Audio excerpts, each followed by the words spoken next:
അസ്സലാമു അലൈക്കും dear friends. ഇന്നത്തെ നമ്മുടെ സ്പെഷ്യൽ നിങ്ങൾ ആരും ഇതുവരെയും ട്രൈ ചെയ്ത് നോക്കിയിട്ടില്ലാത്ത ഒരു അടിപൊളി വെറൈറ്റി റെസിപ്പിയാണ്. നമ്മുടെ ഈ വീഡിയോ കണ്ടുകൊണ്ടിരിക്കുന്ന സമയത്ത് നിങ്ങൾക്ക് ഇഷ്ടപ്പെടുകയാണെങ്കിൽ ഒന്ന് ലൈക്ക് ചെയ്തേക്കണേ. അതുപോലെ തന്നെ നമ്മുടെ ഈ ചാനൽ ആദ്യമായിട്ട് കാണുന്നവരും ഇതുവരെയും സബ്സ്ക്രൈബ് ചെയ്യാത്തവരും പ്ലീസ് ഒന്ന് സബ്സ്ക്രൈബ് ചെയ്തേക്കണേ. ഞാനിടുന്ന വീഡിയോസ് ഉടനടി കിട്ടുന്നതിനായി സബ്സ്ക്രൈബ് ബട്ടന്റെ തൊട്ടടുത്ത് കാണുന്ന ബെല്ലൈക്കൺ കൂടി ക്ലിക്ക് ചെയ്തിട്ട് ഓൾ എന്ന ഓപ്ഷൻ എനേബിൾ ചെയ്യാനും മറക്കല്ലേ. ആദ്യം തന്നെ ഒരു കടായി ഇതായി എടുത്തിട്ടുണ്ട്. ഇതിലേക്ക് ഒരു 1.5 ടേബിൾ സ്പൂൺ വെളിച്ചെണ്ണ ഒഴിച്ചു കൊടുക്കാം. വെളിച്ചെണ്ണയ്ക്ക് പകരം വേറെ ഏതെണ്ണ വേണമെങ്കിലും ഒഴിക്കാം. അപ്പോൾ ആ എണ്ണ ഒന്ന് ചൂടായതിനു ശേഷം ഇതിലേക്ക് 1 ടേബിൾ സ്പൂൺ ഇഞ്ചി ചതച്ചതും 1 ടേബിൾ സ്പൂൺ വെളുത്തുള്ളി അല്ലികൾ ചതച്ചതും കൂടി ചേർത്ത് ഒരു പച്ചമണം മാറി കിട്ടുന്നത് വരെ ഒന്ന് ഇളക്കി കൊടുക്കാം.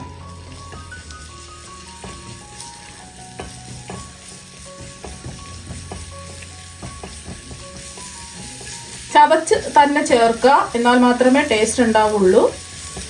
ഒരു 30 സെക്കൻഡ് മീഡിയം ഫ്ലെയിമിൽ വെച്ചിട്ട് ഇതുപോലെ ഒന്ന് ഇളക്കി കൊടുക്കുക. അപ്പോൾ ആ ഒരു 30 സെക്കൻഡ് ആയപ്പോൾ ഇഞ്ചി വെളുത്തുള്ളിയുടെ ആ ഒരു പച്ചമണം മാറിയിട്ടുണ്ട്. ഒരു 30 സെക്കൻഡ് കഴിഞ്ഞതിന് ശേഷം ഇതിലേക്ക് ഒരു 300 ഗ്രാം എല്ലില്ലാത്ത ചിക്കൻ കഷ്ണങ്ങൾ നല്ലതുപോലെ കഴുകി വൃത്തിയാക്കി എടുത്തിട്ടുള്ളതാണ്. അത് ഇതിലേക്ക് ചേർക്കാം. എന്നിട്ട് മീഡിയം ഫ്ലെയിം തന്നെ വെക്കുക. ഈ ചിക്കൻ ഒരു വെള്ള നിറം ആകുന്നത് വരെ ഒന്ന് ഇളക്കി കൊടുക്കുക. ഒരു 2 മിനിറ്റ് ഒന്ന് ഇളക്കി കൊടുക്കുക.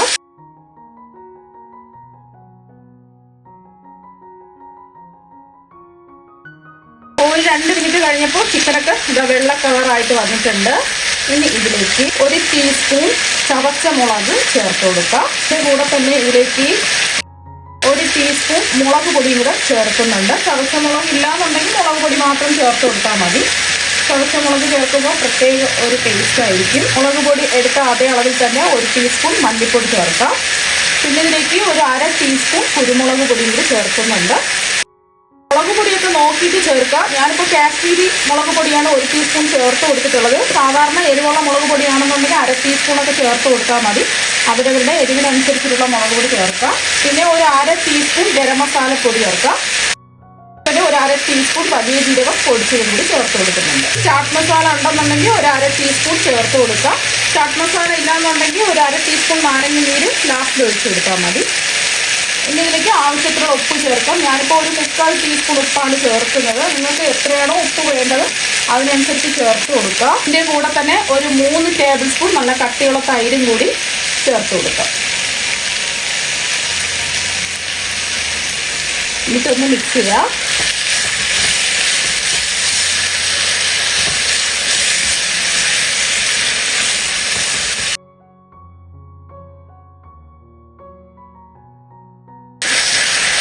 അപ്പോൾ 1 മിനിറ്റ് ഒന്ന് ഇളക്കി കൊടുത്തിട്ടുണ്ട്. ഇനി ചിക്കൻ ഒന്ന് വേവിച്ചെടുക്കുന്നതിന് ആവശ്യമായിട്ടുള്ള വെള്ളം ഒഴിച്ചു കൊടുക്കാം. ഒരു 1/2 കപ്പ് വെള്ളം ഒഴിച്ചു കൊടുക്കാം.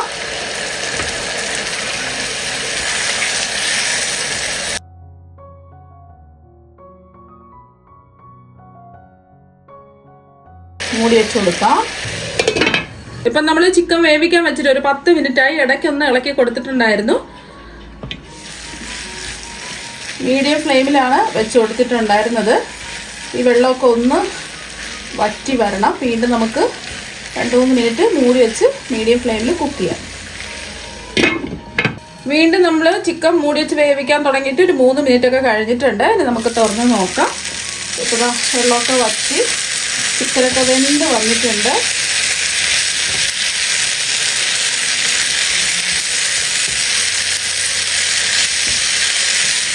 ഫുള്ളായിട്ട് വെള്ളം വറ്റിച്ചെടുക്കണം.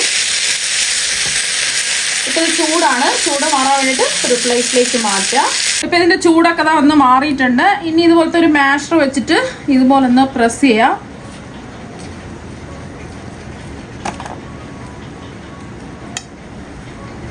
അപ്പോൾ ഇതുപോലെ ഒന്ന് പ്രസ് ചെയ്ത് കൊടുത്തതിന് ശേഷം ചിക്കൻ നല്ലതുപോലെ വെന്തിട്ടുണ്ടല്ലോ. അപ്പോൾ തന്നെ പെട്ടെന്ന് തന്നെ പ്രസ്സായി കിട്ടിക്കോളും.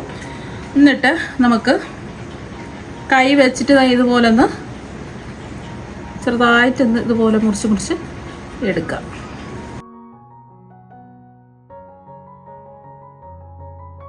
ബാക്കിയെല്ലാം ഇതുപോലെ തന്നെ ചെയ്തിട്ടെടുക്കാം. ചിക്കനൊക്കെ ഇതുപോലെ ഒന്ന് റെഡിയാക്കി എടുത്തിട്ടുണ്ട്. ഇനി ഇതിലേക്ക് ചേർത്ത് കൊടുക്കുന്നത് 3 ഉരുളക്കിഴങ്ങ് പുഴുങ്ങിയെടുത്തിട്ടുള്ളതാണ്. ഇനി ഉരുളക്കിഴങ്ങ് മാഷർ വെച്ചിട്ട് ഒന്ന് ഉടച്ചെടുക്കാം.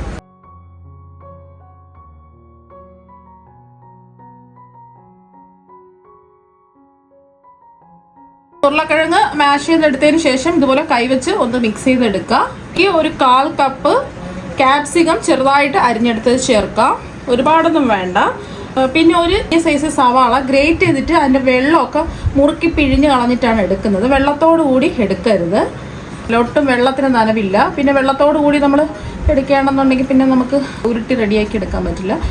ഈ നമ്മൾ ഗ്രേറ്റ് ചെയ്തെടുത്തതിന് ശേഷം സവാള മുറുക്കി പിഴിഞ്ഞെടുക്കുക. ഒരു കോട്ടൺ തുണിയിൽ വെച്ചിട്ട് അതിൻ്റെ അല്ലെങ്കിൽ കൈ വെച്ചിട്ടോ മുറുക്കി പിഴിഞ്ഞ് എടുക്കുക.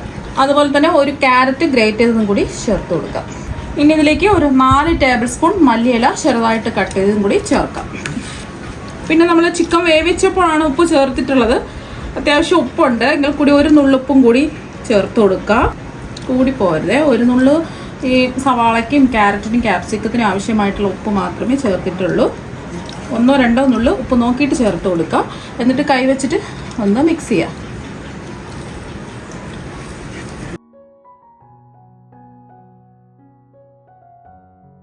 അപ്പോൾ അതെല്ലാം ഒന്ന് മിക്സ് ചെയ്ത് എടുത്തിട്ടുണ്ട്. കയ്യിൽ കുറച്ച് എണ്ണ ഒന്ന് തടവുക, എന്നിട്ട് കുറച്ച് മിക്സ് എടുക്കുക. എത്രയാണോ നിങ്ങൾക്ക് വലിപ്പം വേണ്ടത് അതിനനുസരിച്ച് എടുക്കുക. ആദ്യം ഇതുപോലെ ഒന്ന് ഉരുട്ടിയെടുക്കുക. എന്നിട്ട് കൈ വെച്ചിട്ട് ഇതുപോലെ ഒന്ന് റോൾ ചെയ്തും കൂടി എടുക്കുക. പ്രസ് ചെയ്ത് റോൾ ചെയ്തെടുക്കുക.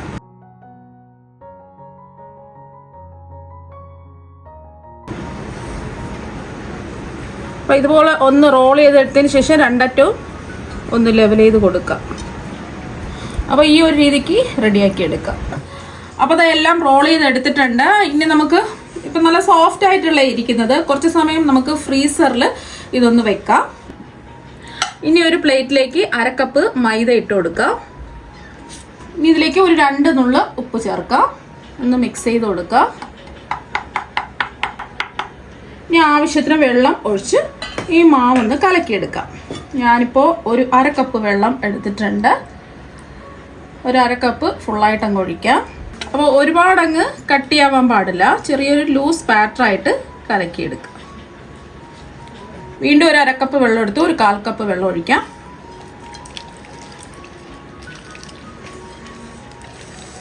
ബാക്കി 1/4 കപ്പ് വെള്ളം കൂടി ഒഴിച്ചു കൊടുക്കുക. കട്ടകളില്ലാതെ മിക്സ് ചെയ്തെടുക്കുക. അപ്പോൾ ആ കട്ടകളൊന്നും ഇല്ലാതെ കലക്കി എടുത്തിട്ടുണ്ട്. ഈ ഒരു കട്ടിക്ക് വേണം ബാറ്റർ റെഡിയാക്കി എടുക്കാൻ. ഒരുപാടങ്ങ് ലൂസാവാനും പാടില്ല, ഒരുപാടങ്ങ് കട്ടിയാവാനും പാടില്ല. അടുത്തതായിട്ട് നമുക്ക് വേണ്ടത് വെർമസല്ലിയാണ്. വെർമസല്ലി ഉണ്ടെന്നുണ്ടെങ്കിൽ എടുക്കുക. വെർമസല്ലി എടുക്കുന്ന സമയത്ത് നല്ല നേരിയതായിട്ടുള്ള കനം കുറഞ്ഞിട്ടുള്ള വെർമസല്ലി നോക്കി എടുക്കുക. എന്നിട്ട് ഇതുപോലെ ഒന്ന് പൊടിച്ചെടുക്കുക. പൊടിച്ചാണ് ഞാൻ എടുത്തിട്ടുള്ളത്, നീളമുള്ളത് പൊടിച്ചെടുത്തിട്ടുള്ളതാണ്. ഇതിന് പകരമായിട്ട് ബ്രെഡ് ക്രംസിലും നമുക്ക് ചെയ്തിട്ടെടുക്കാം. ഞാനിപ്പോൾ ഇതിലാണ് ചെയ്തിട്ടെടുക്കുന്നത്. ഒന്ന് പൊടിച്ച് എടുത്തിട്ടുണ്ട്. ഇത് നേരിയതായിട്ടുള്ള കനം കുറഞ്ഞ സേമിയ നമുക്ക് വാങ്ങാൻ കിട്ടും. അത് കിട്ടുകയാണെന്നുണ്ടെങ്കിൽ അത് എടുക്കാം, അല്ലാന്നുണ്ടെങ്കിൽ ബ്രെഡ് ക്രംസിൽ ചെയ്തിട്ടെടുത്താലും മതി. അപ്പം നമ്മൾ 1/2 മണിക്കൂർ ഫ്രീസറിൽ വെച്ചിട്ട് ഇത് എടുത്തിട്ടുണ്ട്. ഇപ്പോൾ കുറച്ചും കൂടെ കട്ടിയായിട്ട് വന്നിട്ടുണ്ട്. നമ്മൾ എടുത്ത് നോക്കുന്ന സമയത്ത് കുറച്ച് കട്ടിയായിട്ട് വന്നിട്ടുണ്ട്. നമ്മൾ കലക്കി വെച്ച ബാറ്ററിൽ ഒന്ന് ഡിപ്പ് ചെയ്തെടുക്കാം.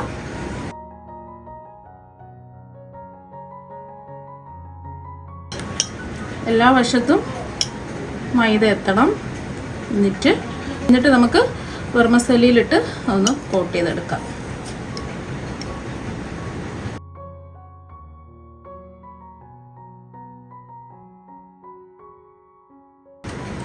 അപ്പം ഇതുപോലെ റെഡിയാക്കി എടുക്കുക.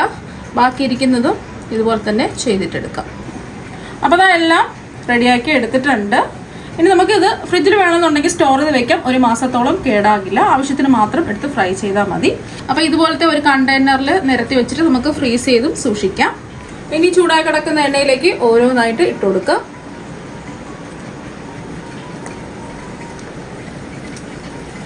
ഒരുപാട് ഇടണ്ട, കുറച്ച് കുറച്ചായിട്ടിട്ട് ഫ്രൈ ചെയ്തെടുക്കാം. മീഡിയം ഫ്ലെയിം വെച്ച് കൊടുക്കുക. ഇതൊരു ഒരുപാടങ്ങ് ഗോൾഡൻ ബ്രൗൺ നിറം ആവേണ്ട ആവശ്യമില്ല. ചെറിയൊരു ഗോൾഡൻ നിറം ആയാൽ മാത്രം മതി.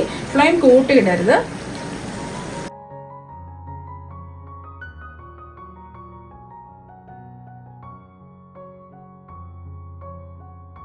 ആയിട്ടൊന്ന് നിറം മാറുന്ന സമയത്ത് ഇതുപോലെ തിരിച്ചിട്ട് കൊടുക്കുക.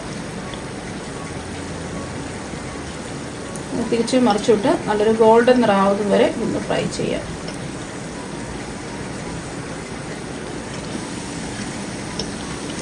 ഇപ്പൊ നല്ലൊരു ഗോൾഡൻ നിറായിട്ടുണ്ട്. ഇതിൽ നിന്ന് കോരി മാറ്റാം.